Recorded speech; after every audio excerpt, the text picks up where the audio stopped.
Bonjour, chers amis, chemin de vie 5, que vous soyez bélier, scorpion, poisson ou sagittaire, vous êtes chemin de vie 5 et si vous êtes chemin de vie 5, eh bien, c'est que vous avez calculé votre nombre de naissance avec le jour, le mois et l'année. On a calculé tout ça, on a réduit tout ça. Voilà le cas de Roxane qui va un peu expliciter votre cas. Si, comme Roxane, vous êtes né mettons le 16, d'accord, et mars, donc 16 mars, 6 plus 1, on réduit ça à un chiffre qui s'appelle donc le 7, 1 plus 6, 7, je reporte ça ici. Le mois de mars, c'est comme le mois de décembre, ça fait toujours un 3, mars c'est le 3e mois, mais le mois de décembre c'est le 12e mois, 1 plus 2, 12, eh bien ça fera 3, d'accord. Et puis pour l'année 1984, c'est le cas de Roxane, c'est peut-être pas le vôtre, mais vous verrez que le résultat sera le même. 1984, 1 plus 9, 10, plus 8, 18, plus 4, 22. Et ce 22, vous le réduisez encore à un seul chiffre, 2 plus 2. Et vous trouvez un 4. Autrement dit, le 7 plus 3 égale 10 plus 4 égale 14. Donc 14, ça fera donc 1 plus 4 égale 5. Voilà pourquoi vous trouvez un nombre 5 en chemin de vie. Donc ça ne vous donne pas un caractère, mais plutôt une mission de vie. Le chemin de vie, c'est vraiment en relation avec une forme de mission. Alors j'espère que vous m'entendez bien. Je vous remercie de partager ces vidéos, parce que je suis quand même à peu près une des seules, je ne sais pas combien on est à faire ça, mais je pense que ce modèle-là, je l'ai créé moi-même, il n'y en avait pas avant, parce que je suis tombée sur cet oracle que je ne présente plus, mais enfin, si je peux vous le montrer, si je retrouve la boîte. L'essence du yoga, je vous le montre pas tout le temps, parce qu'on n'a pas toujours le temps de le faire, mais c'est un oracle tellement subtil qui nous emmène vers les contrées de l'âme. Donc, j'ai tenu à vous montrer ce tirage, parce que il va nous garantir de nous relier à notre âme, puisque ce monde change, nous devons nous renforcer, notre comment on pourrait dire, notre puissance d'être en face de ce monde qui est un petit peu, on le voit, pas toujours évident. Donc, plus nous nous renforçons dans notre âme, plus nous sommes forts dans l'adversité. Et l'adversité, d'ailleurs, disparaît de ce fait. Mais ça, c'est un peu trop compliqué maintenant de développer cela. Alors, regardons déjà pour vous, mes amis, chemin de vie 5, quel que soit votre signe. On partagera bien sûr ces vidéos, je vous remercie par avance. Donc, quelle est la quête principale en fait? Quelle est la réalisation principale à créer pour cet hiver pour vous, dans cette solstice d'hiver? Ce solstice d'hiver, il commence le 21 décembre et qui finira bien sûr jusque l'hiver dure, vous savez, jusqu'au 20 mars à peu près. C'est important, ce sera la plus importante chose à faire et à créer et à manifester. On vous parle d'études spirituelles. Alors, c'est peut-être pas votre truc, peut-être que oui, peut-être que non, mais si c'est votre truc, tant mieux, vous serez très à l'aise. Si c'est pas votre truc, ça va vous demander évidemment des efforts. Pourquoi? Parce que ce sont des choses qui nous demandent d'aller en profondeur dans des sujets que nous connaissons peut-être déjà, mais qui vont nous demander d'aller creuser un peu, vous voyez encore. Par exemple, si vous êtes passionné par la psychologie, eh bien, vous allez pousser la porte de l'hypnose. Si vous êtes passionné par l'astrologie, mettons, vous allez un peu plus aller vers des recherches qui sont faites dans le sens karma, dans le sens, vous voyez, toujours plus loin, toujours plus important. Ce sera comme une découverte de vous, et à travers des études spirituelles, vous allez vous découvrir vous-même. Donc c'est très important. Bien sûr, ça reste un choix. Vous n'êtes pas obligé de dire bon, pour moi, tout ça c'est du blabla, ça m'intéresse moins. Vous avez le droit, bien sûr. Ici, on vous propose simplement ce regard sur l'âme pour que peut-être vous puissiez connecter à elle et vous dépasser sur le plan intérieur. Ça parle du monde intérieur. C'est pas un monde avec lequel on est toujours à l'aise. Et pourtant, il est là. Croyez-moi, il est vraiment, vraiment là. Comment on peut se faire aider par le haut, spirituellement parlant? Waouh!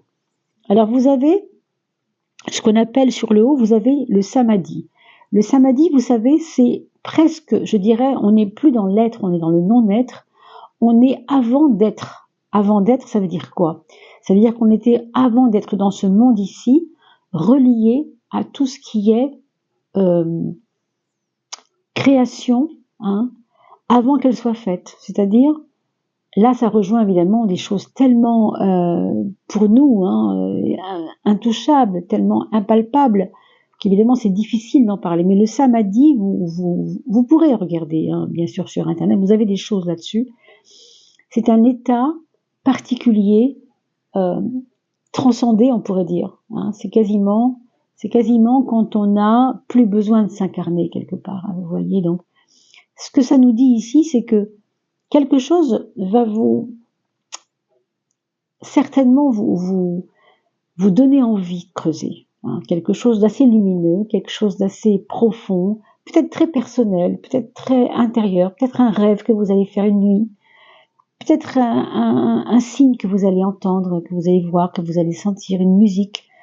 Je ne sais pas, il y a la magie de Noël, peut-être que ça se passera là, je ne sais pas trop, mais on sent que ça va vous embarquer. Alors, dans le concret et dans le côté rationnel, qu'est-ce qui peut vous aider à travailler sur ces énergies spirituelles, sur ces études spirituelles, pour vous connaître vous, toujours, c'est quand même le but? Eh bien, c'est la rigueur. Asanas, vous savez, ça a à voir avec les positions de yoga, c'est-à-dire comment je mets mon corps dans telle ou telle posture pour créer une forme dans mon corps. Je fais la bougie, je fais le sphinx, je fais le serpent, enfin, il y a beaucoup de figures, le cobra, j'en oublie plein, l'aigle évidemment, bon. Je veux dire, je prends une position avec mon corps pour devenir comme une espèce de pile électromagnétique reliée. Vous voyez, c'est ça en fait. Le vrai sens du yoga, c'est être relié. Yoga veut dire être relié. Déjà, rien que ça. Donc je ne sais pas si vous faites du yoga, mais il semblerait que cela vous fasse énormément de bien cet hiver. Si vous faites des petites choses, allez voir sur Internet. Si vous n'avez pas de prof sous la main, si vous avez une amie qui en fait, qui veut vous montrer 2 ou 3 choses, prenez-les, faites-les chaque jour. Juste une position ou 2, ça peut être vraiment parfait. Mes amis, qu'est-ce qu'on peut dire maintenant de ce que vous avez déjà dépassé et sur lequel vous n'avez pas besoin de revenir? Alors, Atman, d'une certaine manière, il est un peu relié à Samadhi, dans le fait d'avoir la volonté d'y aller quelque part. Mais ça, c'est plus votre problème. La volonté, vous l'avez toujours eue et vous êtes quelqu'un d'assez volontaire. Voilà ce qu'on nous dit. On associe beaucoup le 5 c'est le 5e signe en même temps, donc au lion. Donc ce côté comme ça, volontariste.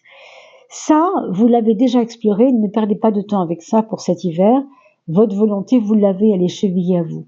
Donc c'est vraiment pas important de perdre du temps avec ça. Pourquoi c'est pas important? Parce que il y a la notion de pureté. On vous demande d'être plus concentré sur ce qui est important.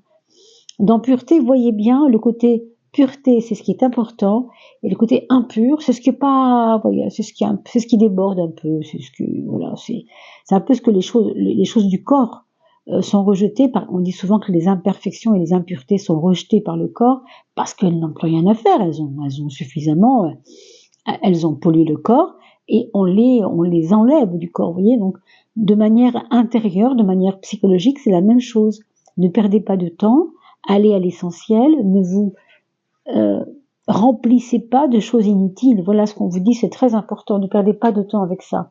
Évidemment, vous verrez sur quel plan vous pouvez le prendre cela.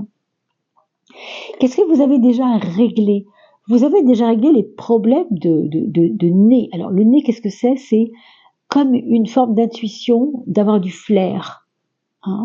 Ça, c'est pareil, vous avez une espèce d'intuition en vous. De la même manière que Atman est chevillé à votre corps, l'odorat est aussi chevillé à votre corps, le flair est chevillé à votre corps. Vous n'avez pas besoin de perdre du temps avec ça, c'est déjà exploré. Vous avez la chance de pouvoir avoir une forme d'intuition importante. Pourquoi? Parce que vous avez une autre comment on pourrait dire, aide, si vous voulez, qui est la vue. Vous avez un œil qui voit beaucoup plus les choses. C'est pour ça d'ailleurs que le flair est important. C'est parce que vous avez comme une vue, je ne sais pas si vous l'avez déjà compris, déjà ressenti, mais il vous arrive parfois de voir plus loin, c'est le cas de le dire, que le bout de votre nez, du coup, on peut dire comme ça.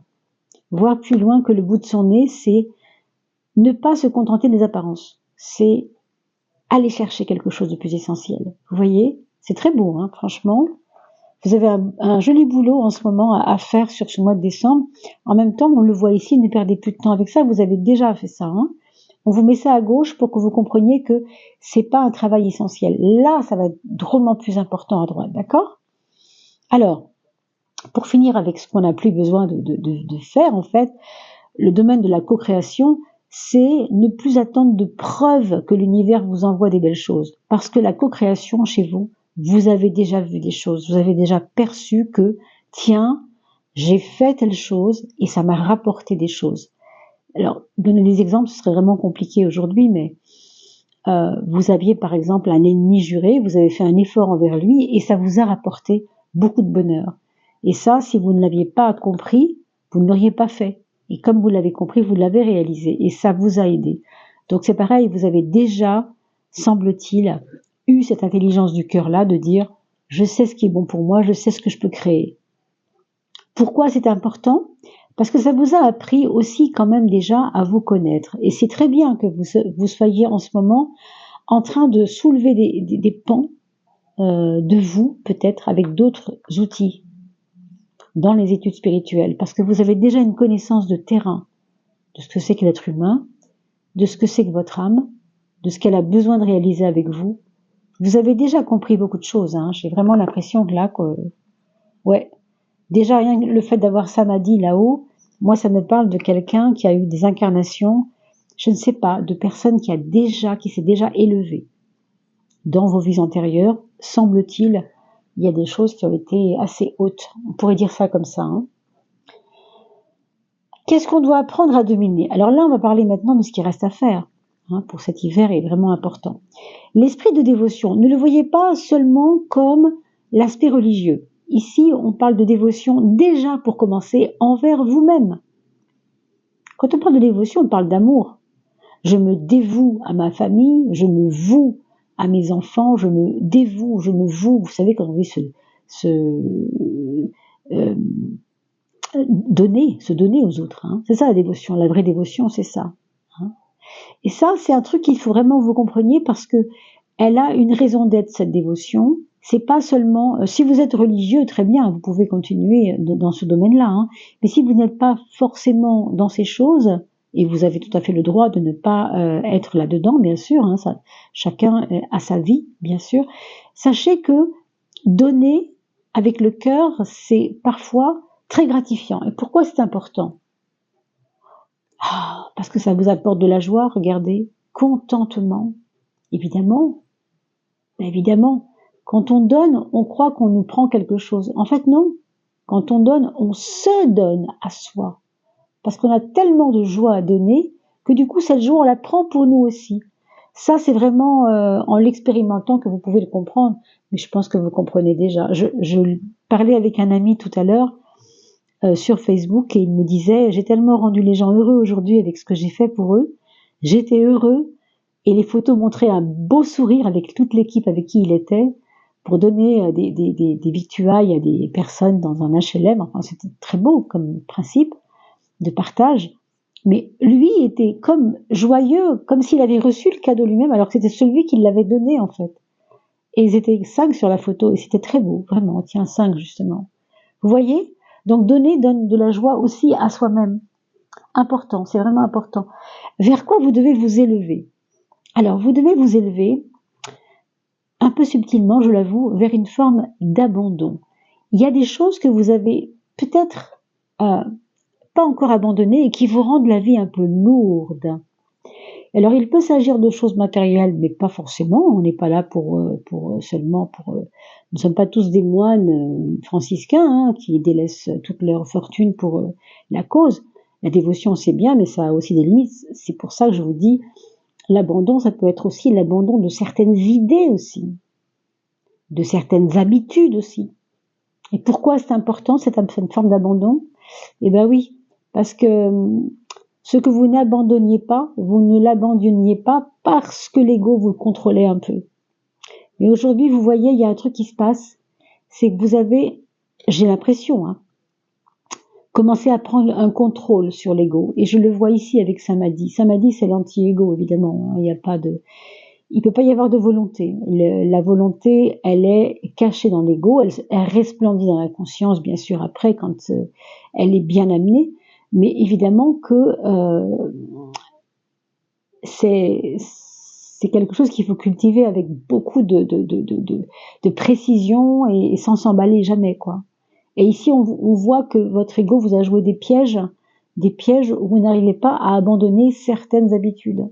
Hein, donc voilà, ça c'est vraiment un truc qu'il faut travailler, vraiment beaucoup. Qu'est-ce qu'il vous reste à renforcer, mes amis? Il vous reste à renforcer l'amour du goût. Alors, quand on parle de goût, on parle du goût des belles choses, on parle du goût du bien manger, on parle du goût de prendre le temps avec les personnes qu'on aime.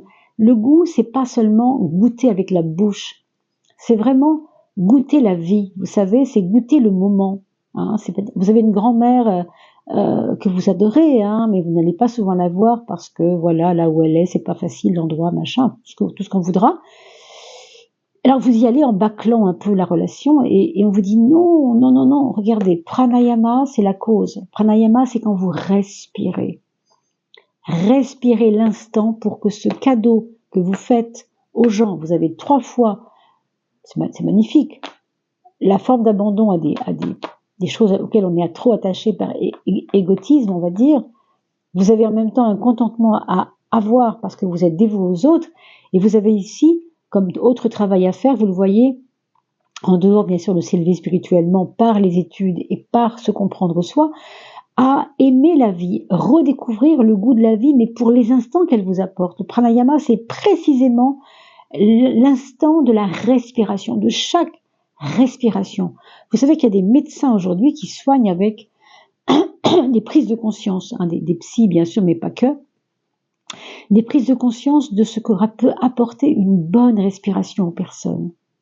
Hein, on fait des pratiques tous les matins de respiration pour reprendre le goût de la vie, et goûter l'instant, être présent à l'instant. C'est vraiment être présent, le pranayama. C'est vraiment être présent à ce moment où nous sommes en train de respirer. N'oubliez jamais que la première chose que font les bébés en venant au monde, ce n'est pas marcher, ce n'est pas réclamer à manger, c'est respirer.